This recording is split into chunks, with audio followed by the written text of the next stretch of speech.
cho nên tôi còn thấy có bao nhiêu ở bàn nên có chi nè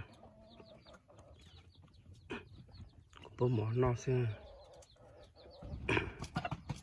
tôi nó có tôi lo à có tôi lo là ó nè tụi nó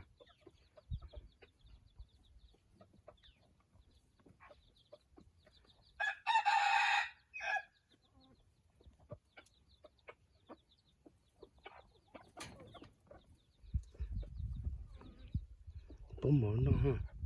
để tôi liền bây giờ hay bố mỏ nó mà nhớ rộng ca hơn cho nó tôi biết sao thế lúc ít mấy giờ tôi lúc lý thì tôi lúc gì lý cho lý thì mình sao mà có sai chép lót chỉ đã bị lấy chọc bùa thế nếu em bị ông mua trở lại nè